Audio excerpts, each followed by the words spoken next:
reading this morning from Srimad Bhagavatam, Canto 8, Chapter 6, entitled The Demigods and Demons Declare a Truce. Text number 14.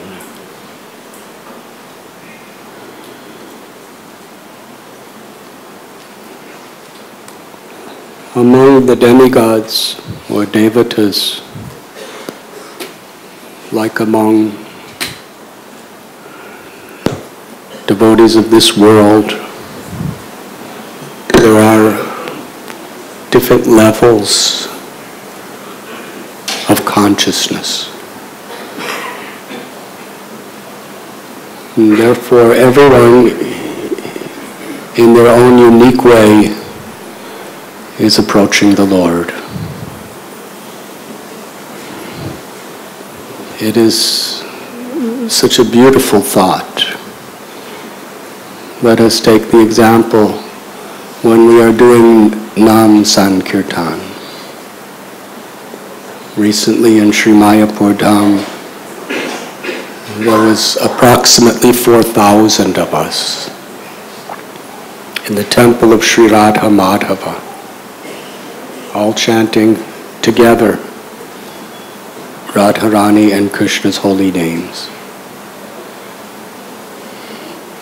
What does Krishna hear?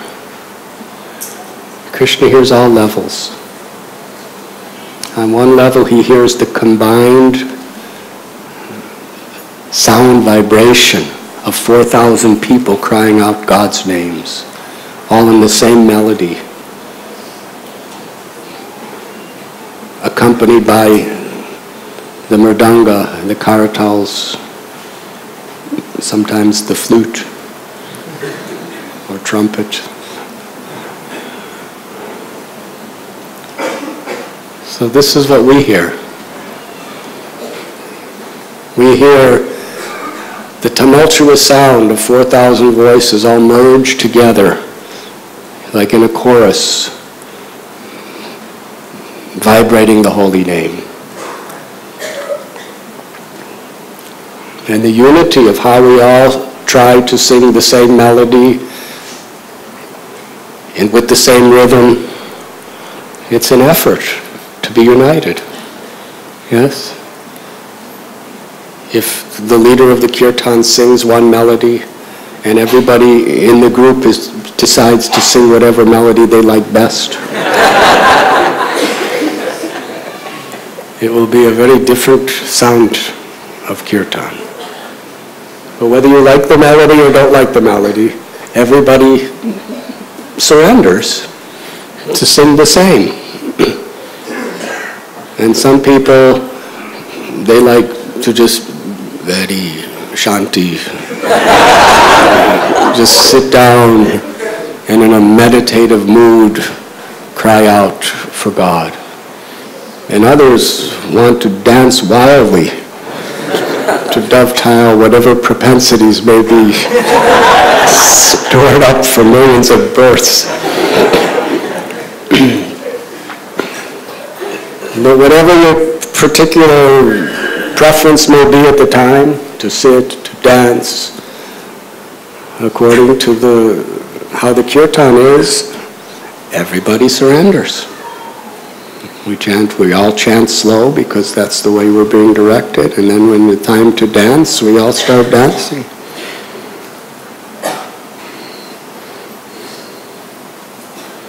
So in this way, for a kirtan to sound beautiful and sweet, it takes cooperation. And cooperation means the higher principle, that we may have our preference of a melody, we may have our preference of the speed or the style, but we all accept in unity what everyone else is doing according to the leader. And then the kirtan is harmonious. And when there's so many people, it's very tumultuous, and we hear the sound. It's a beautiful sound. You can't hear just one voice during the chorus. You hear one voice actually, but that one voice is the sound of everyone's voice. Yes? From a distance you can't hear anyone individual. There's one voice which is the combination of 4,000 people. And that's our offering. And why is it so pleasing to the Lord? Because we're all cooperating for a higher purpose. We're all united for the pleasure of the center, the whole, the focus, or Krishna. Despite all of our differences. Some may have very melodious, sweet voices, trained in classical singing. Others may, by material standards, croak like frogs.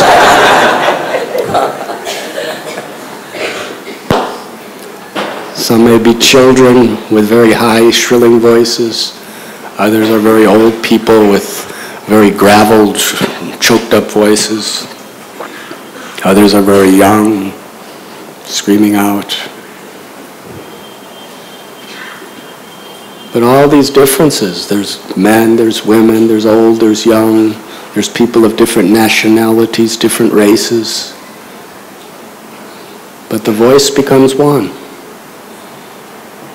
The voice of our common unity for a higher purpose than just ourselves. To invoke the presence of God in His names. So Krishna hears that. He hears that, but also He's hearing each and every individual voice, according to what you sound like. Yes? There's 4,000 people there. And you may just be moving your lips so that other people think you're chanting.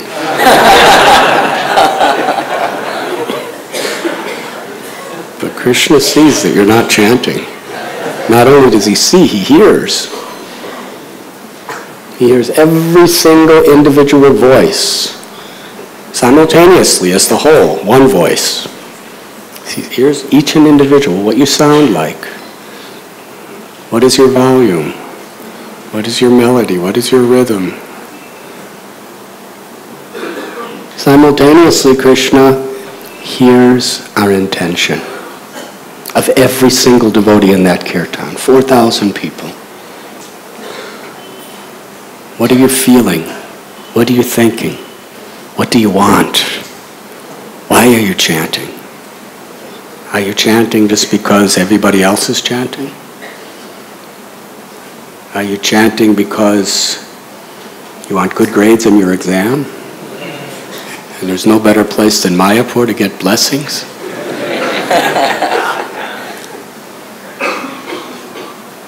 Are you chanting because you want unalloyed, pure devotional service? Are you dancing because it will help you digest the feast that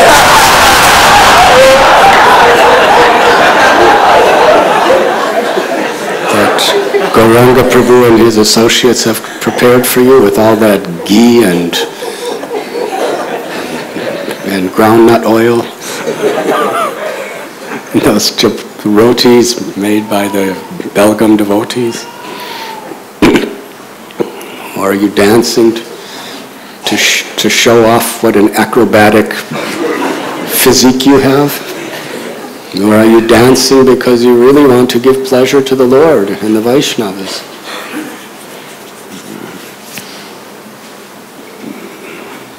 So all of us, we can to some extent hear the one voice of everybody together. We can hear our own voice a little. But Krishna, He hears the one voice of our unity. Simultaneously, He hears every single devotee's voice. And simultaneously, He's feeling, seeing, and hearing our desire, our intention, our motives. This is actually what's happening during Nam Sankirtan. And Krishna is going to reciprocate by manifesting himself to each individual and collectively to everyone and to the world, according to all of these different considerations and many more. Srila Prabhupada is quoting from the Bhagavad Gita, where Krishna tells that there is the kshetra and the kshetra jnana. There is the body, which is like the field of activity. But then there is the knower of the field. That is the jivatma, the soul. The body is dead matter. Krishna says in Gita, higher than dead matter is the senses. Because the senses are so subtle, they can actually perceive things. They have the power of perception, the senses. Dead matter cannot see. But within that dead matter, there's a subtlety called the senses, which actually has the power to see and to taste and to hear and to touch and feel and smell. Subtler than the senses is the mind. The mind has the power, after the senses experience something, to react. I like this. I don't like this. I want this. I don't want this. Yes? And then all the experiences and all of the impressions that we've had in this life and all previous lives are stored within the mind. And sometimes a thought comes up. Yes. We're looking at a mountain, and we think about, we're looking at a mountain in the Himalayas while we're on our holiday. And our mind is saying, oh, what a beautiful mountain. And then all of a sudden a thought comes up. How am I going to pay my rent next month? For my flat in Bombay. Yes, so the mind is very subtle. Makes impressions. Subtler than the mind is the intelligence. The intelligence has the power to reason. The senses perceive something, the mind wants it, the intelligence says, no, it's not proper, it's not good for you. Or, if you want something that's not good for you, the good intelligence will say, don't do it. The bad intelligence will figure out the way to do it anyway. Depending on whether the intelligence is directed by the mind and senses, or the intelligence is being directed by the higher principle of the subtlest of all subtle within this world, which is the Atma, the soul, the witness. The soul is perceiving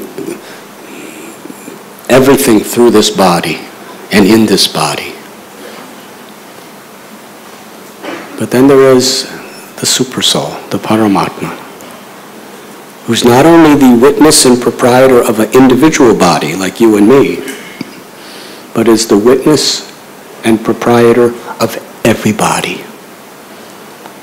Every human of all races, of all planets, all the demigods, all the insects, all the animals, all the fish, every plant, simultaneously the super soul is seeing every desire, every action, hearing every word. So there's nothing unknown to the Lord. So why do we pray? If the Lord already knows everything, why do we pray?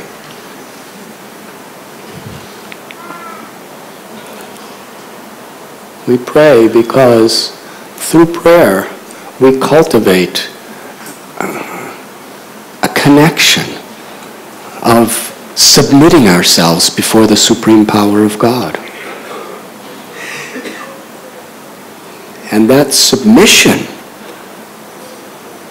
is what connects a relation, what awakens a relationship between the soul and God.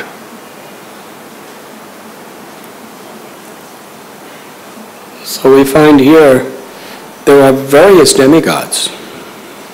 It says, my Lord, we the various demigods. Now some of the demigods, what are they praying for?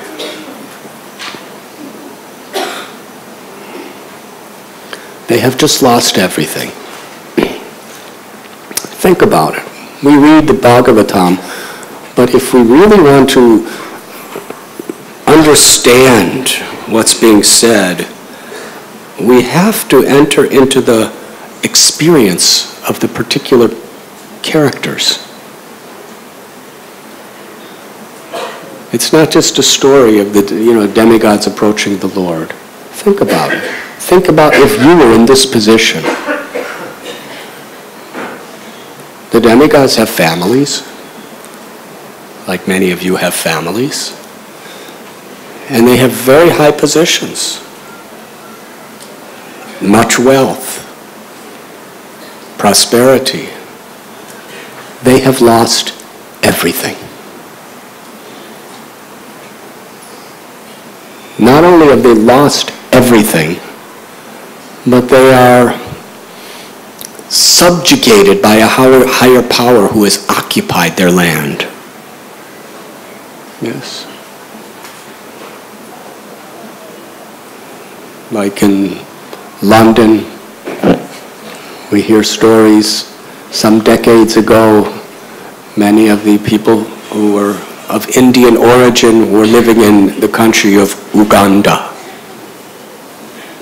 for business purposes.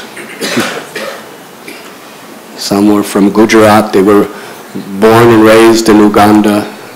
Their grandparents moved there long before. They developed businesses. They invested.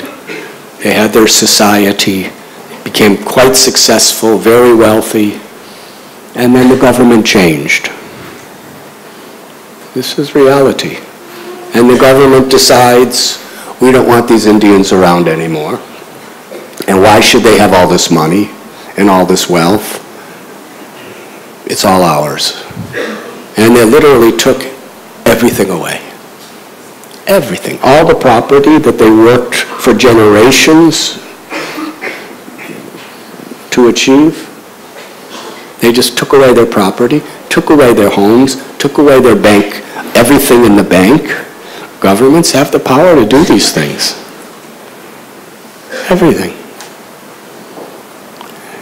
And said, if you want to live, especially to the rich people, if you want to live, get out, and all you're allowed to do is take your airline ticket. And people who are millionaires, whole families, come to London with nothing. And those who stay there are constantly under the subjugation of a foreign rule. Or before World War II,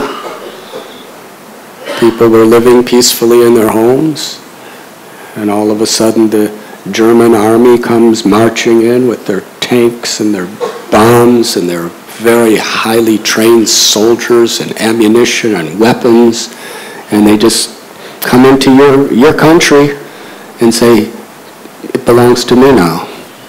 Get in this train, we're shipping you to a concentration camp where you'll just work according to what we say. And when we want you to die, you will die.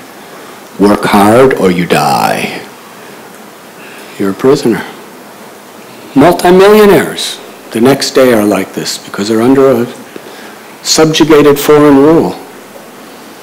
Can you imagine how painful that is? How disrupted it is to a person's life? That's what's happening here in the Srimad Bhagavatam. The demigods, all their planets and property is being occupied by the asuras, who are their enemies, who have taken everything away from them. Now, the ruler of the Asuras, Bali, may be a respectable person, but the people under him are not. And they're all doing wild things. You can imagine how they might be raping the demigoddesses and all kinds of other stuff, because they have the rule, they have the power. The demigods are hiding. They're refugees. And it's very difficult for a person who's born and raised in such opulence to all of a sudden be a refugee with nothing. They are directors of universal affairs. And now they have nothing to do except run and hide.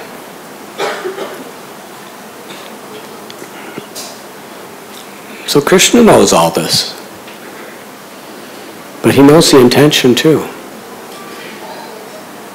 Some of the demigods, they're praying to the Lord because they're uncomfortable. They're humiliated. They want their abodes back. They want their wealth back. They want their power back. They want their influence back. Some of them have they're all devotees, but some of them have very materialistic motives. They're karma mishra bhaktas. Others have philanthropic motives. That under the asuras, the people of the world are going to suffer. I want to help them. They have a philanthropic ideal. We can make them happy and peaceful. The asuras are just exploiting them. So their goal is not selfish, it's unselfish, but it's still material. And other demigods are feeling that it's my service to the Lord to protect the citizens of the universe through my particular place. That's my service to the Lord. And now this service is not being done properly. For Krishna's pleasure, for your pleasure, Krishna, for your sake, if you allow, let me do that service for you.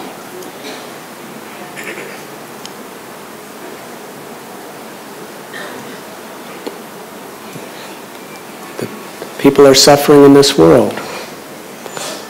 Some devotees, they preach because they want to become famous preachers. Others preach because they feel, they can physically help people, mentally help people, to just be more peaceful. And others say the same words and go to the same places because they really want to be instruments of God's grace to connect people to the divine.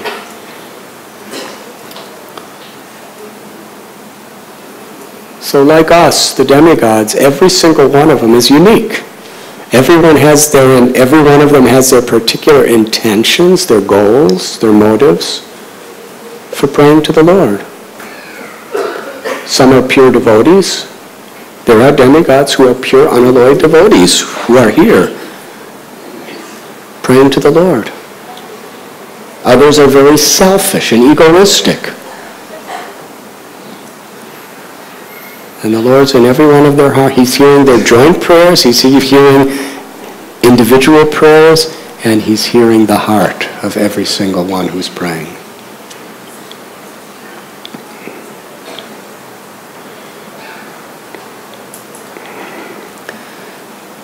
So Srila Prabhupada, in this beautiful purport,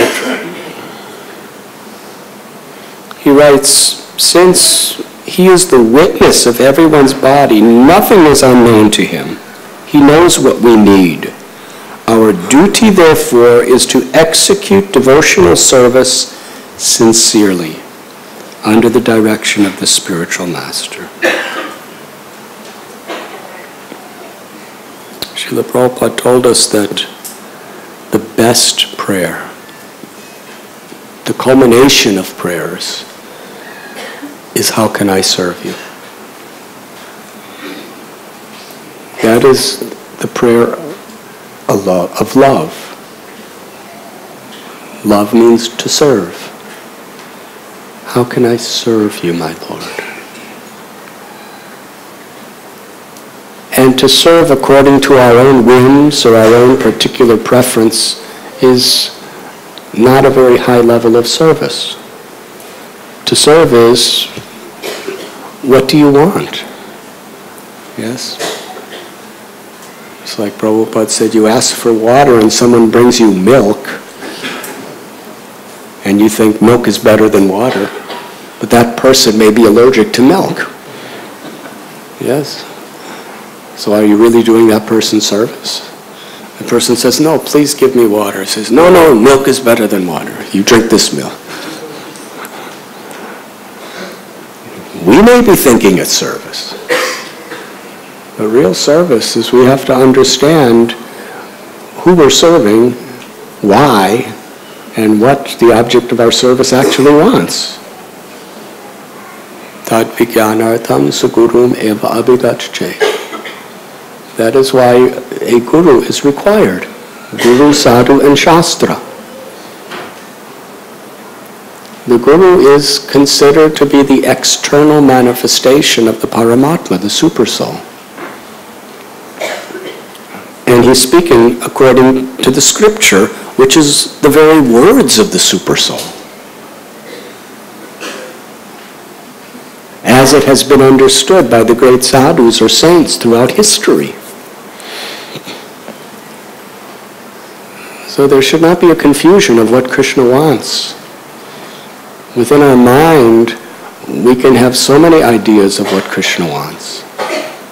It may really be what Krishna wants. It may be what we want in the name of Krishna. Or it may be all kinds of a confused conglomeration of our mind's imagination, which is usually what happens. Some people do horrible things and say, this is what Krishna told me to do, God told me to do. And when they're brought to psychiatrists, the psychiatrists say, this person is 100% convinced that he heard the voice of God and this is what he wanted him to do. Although it was cruel and envious and horrible. Of course, that's an extreme example.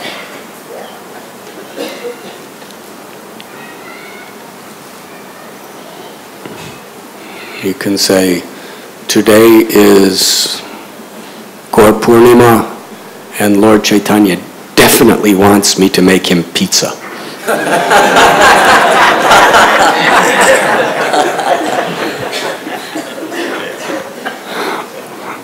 That may be your favorite food. And that voice may be your own tongue speaking. And you think, oh, this is Mahaprabhu speaking through me. So we have to be very careful. No doubt if pizza is made with love and devotion, Lord Chaitanya will be happy. But we learn that from our Guru and from the scriptures, not from our tongue.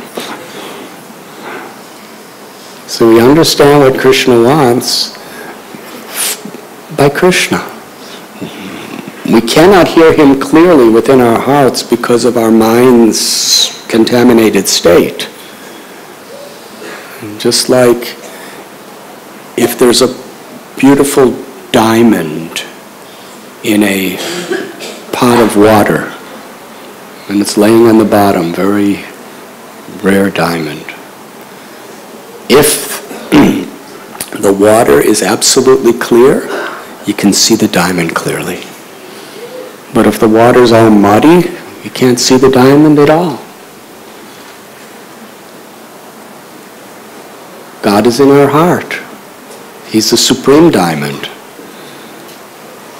If our mind is clean, we can see the Lord within our heart, face to face,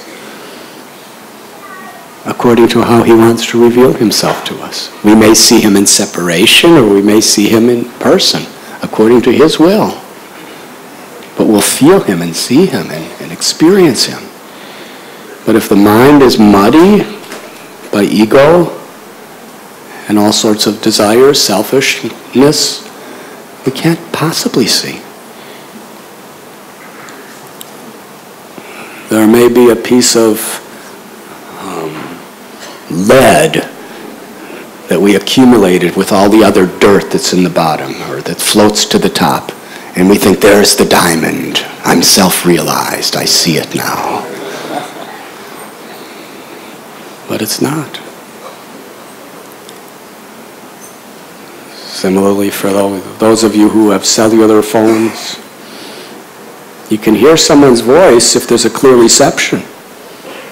But if you're going under a bridge, one of those bridges on the way to Pune, you may lose your connection, and all of a sudden it's just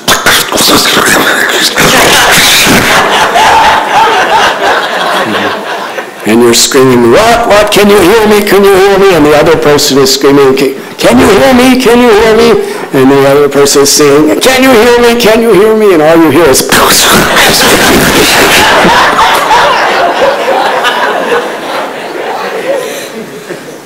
so you can only hear with good reception. Or even worse than that, when you partially hear. You're hearing about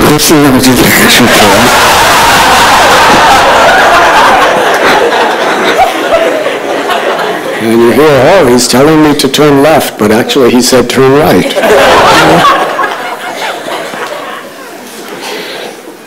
So if our mind is pure, then we can hear the Paramatma and we can see the Paramatma, according how the Paramatma wants to reveal himself to us.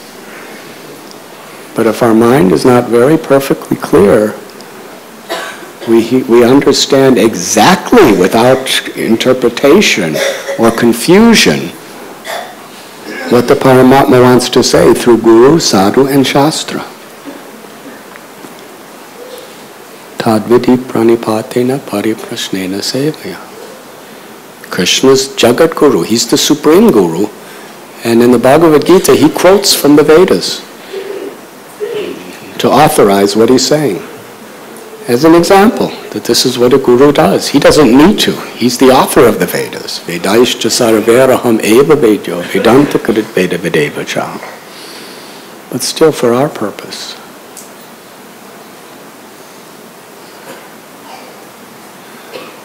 So we understand what Krishna wants from Krishna through this via medium. But then there's another quality. That's not enough. Srila Prabhupada explains two specific qualities which are so essential.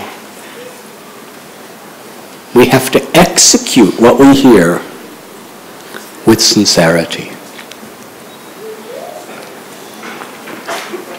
Sincerity means without an ulterior motive, with a genuine desire to please the Lord, to please the Vaishnavas, to please the Guru. I really, really just want to please them. From the path of bhakti, sincerity means nadanam na janam na sundarim kavitam vajagatisha kamaye mama janmani janmanishwari bhavatad bhakti rahoita kitvai. We can define sincerity from one perspective with this verse. That this is what we are striving for. We may not be on this platform. If we're on this platform, we're Paramhamsas. We're not Paramhamsas. But this is our motivation. I don't want to be doing my service to accumulate wealth. Or I may have these desires, but I don't want them. Nor do I want the pleasures of the senses because it's a reward of my service. Nor do I want fame and distinction and prestige and followers. Nor do I even want liberation from suffering. If Krishna wants me to suffer, then that's what I have to go through. Let me just serve you through that situation. We may not be on this platform, but it is our goal, it is our ambition. We want to be on this platform. when we're serving, trying to attain that platform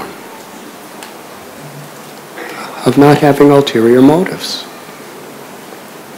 We honestly and earnestly are trying to please the Lord, trying to do the Lord's will.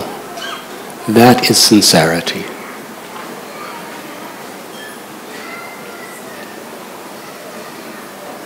And as Srila Prabhupada has written in Sri Chaitanya Charitamrita, pure devotional service is very rare.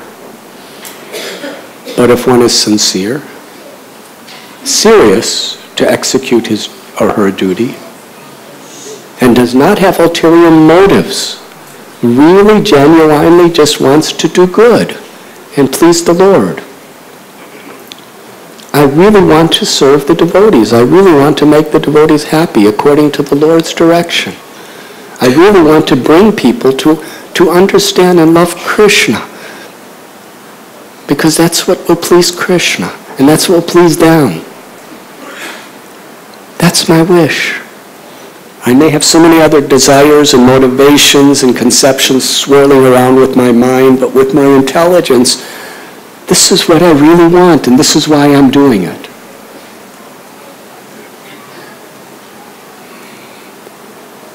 The only position we want is to be the servant of the servant of the servant. If that means being the sweeper of the temple, if that means being garland maker, pujari, head pujari, temple president, if that means I have to give Srimad Bhagavatam class on Sunday morning, whatever it may be. If it means I'm going to give a donation, what is our motive? To be the servant of the servant of the servant. If it means being a mother or a father or a student or a farmer,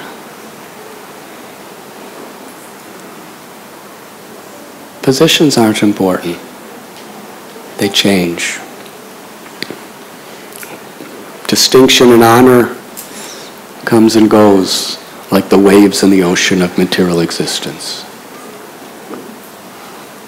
Pleasure and pain, honor and dishonor, happiness and distress, success and failure, all these things are like waves in the ocean of material existence. They appear, they disappear, they appear and they disappear. Our motivation through it all, whatever may happen, I'm the servant of the servant of the servant.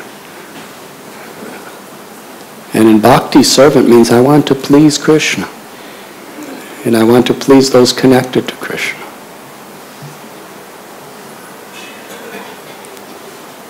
Krishna already knows everything.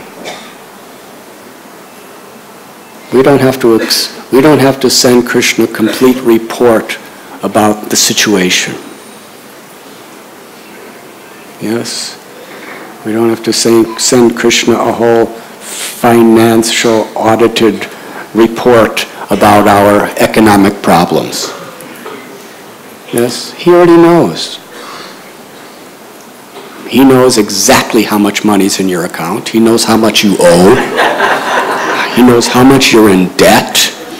He even knows debts that haven't come to your awareness yet. He knows your legal implications. He knows the legal implications that may come upon you in the future that you don't know yet. Yes? He knows about your wife's cooperation or non-cooperation, or your husband's negligence. Krishna knows everything. For brahmacharis, Krishna knows if you're having some silent Cold War battle between the brahmachari whose locker is next to yours.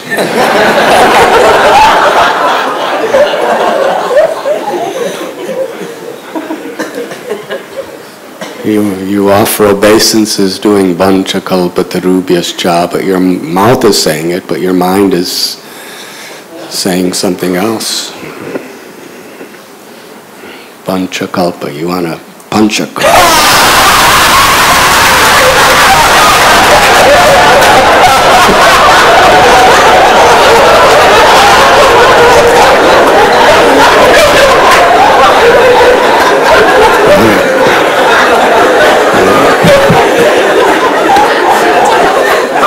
I'm going to punch him for the rest of the kalpa.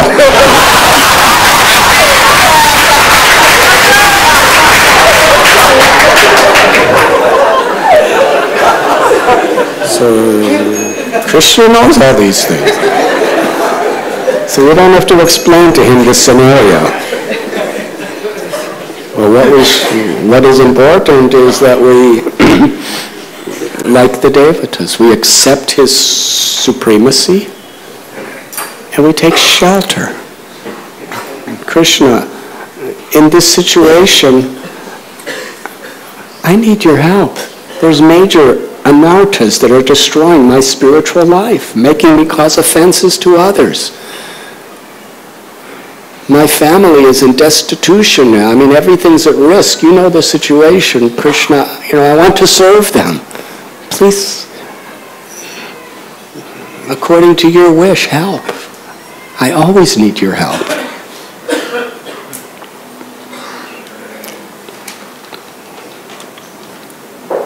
Draupadi didn't just cry out for help because she didn't want these nonsense, abusive Kurus to see her body naked. But Draupadi was an advanced devotee. She understood that her body was the temple of Krishna. It was not her body, it's Krishna's body. Every one of us. Krishna is the supreme proprietor of all bodies. And she dedicated her body to Krishna. And she didn't want Krishna's body to be defiled by being seen and abused mentally by people, by seeing her in that state where they would be exploiting her, abusing her with their lusty intentions. She was crying out for Krishna to save her by saving the sanctity of her service to him, to protect his property. It was a pure cry. If it was not a pure cry, Krishna wouldn't have come. If it was just a matter of her prestige, Krishna may not have come. But it was something much deeper and more profound than that. We understand all the scriptures from the perspective of bhakti, pure bhakti. So this is how the demigods and the Srimad Bhagavatam is teaching us to approach the Supreme Lord. It's not that we give a report of what our problems are and then a wish list of what we want from God. That's all right. That's better than forgetting Krishna. But what we should be striving for is, Krishna, I'm willing to accept whatever you do, but this is my predicament.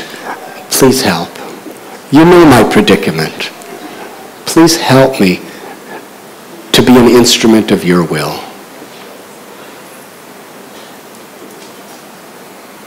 In the Christian Bible, this is perhaps the highest expression to God. When Lord Jesus knew that the next day he would be crucified, God knew everything. He prayed, my Lord, my wish is that if you take this cup away from me, that means the burden of this persecution. But then he said the ultimate prayer, let thy will, not my will, be done.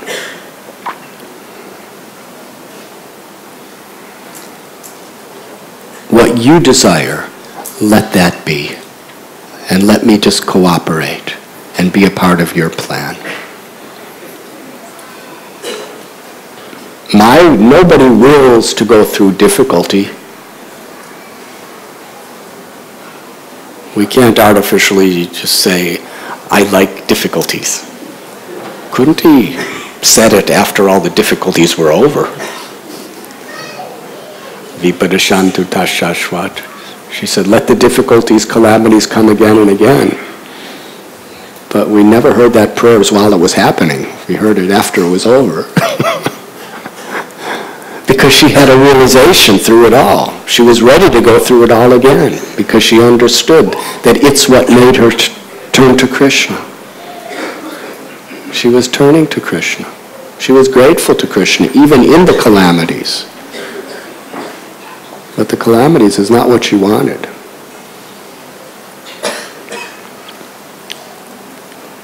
So unexpected things, they may be difficulties, they may be tragedies. It's the way the world is. But in that situation, how could I be an instrument of your will? It may be my own karma. Don't blame Krishna for things that have happened. It may be Krishna's direct arrangement, or it may just be our own karma, and Krishna's just letting the river of karma go according to its natural current in our lives.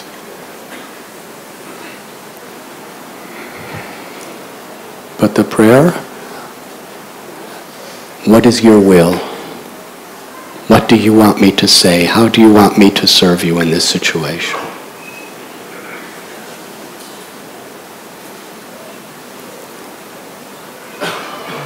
It is that consciousness that brings happiness. Because that is the consciousness of pure love. And that it is that love that we are all longing, yearning, and searching for. Usually in the wrong places. But it's right there, within us. All we have to do is, Krishna, I'm yours. How can I serve you in this situation? If we sincerely and seriously, without ulterior motives, offer that prayer, the devatas, we may say, I want to distribute a lot of books today, Krishna. Or I want to make a fortune so I can offer it to the devotees, Krishna.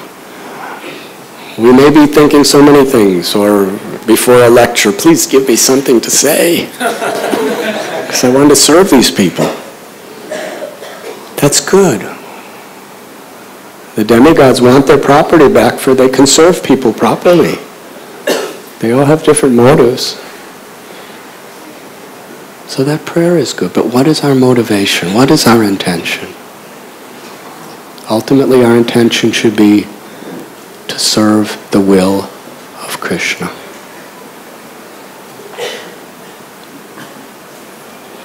Chitraketu Maharaj, the Bhagavatam is such a high standard. Of course, Jesus was willing to be crucified to serve the will of Krishna. That's pretty intense. Chitraketu was willing to go to hell and be a demon. And he was grateful and happy. If this is the way you want me to serve you, Krishna, let me be an instrument of your mercy in that situation. And he was. Vitrasura, one of the greatest preachers in history. Yes? When I was reading about the Vitrasura and Indra, they're both devotees. And Vitrasura is a gigantic, really ugly demon. And Indra is the most beautiful man of the heavens. And he's on the right side. But when you read the Bhagavatam, you really want Vitrasura to win. Yes? Do some of you have that experience? You don't want him to die because he's just so, his preaching and his qualities are so divine. You don't want him to die. Indra's going to kill him. And Indra's doing all crazy things. Let him die. I'm sorry, Indra. We don't want anyone to die, but if it comes between Vitrasura or Indra, but Vitrasura, I'm happy to die. If that's what Krishna wants, I'll go back to Godhead. No problem.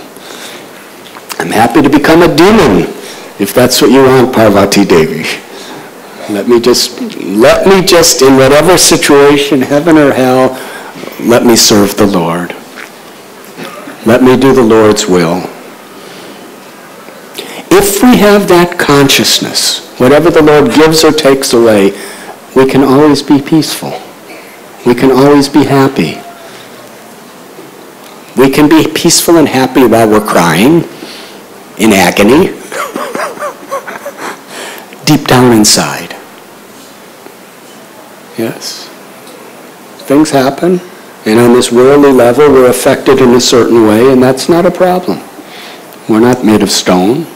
But deep down inside there's love for God. And we're transcendental.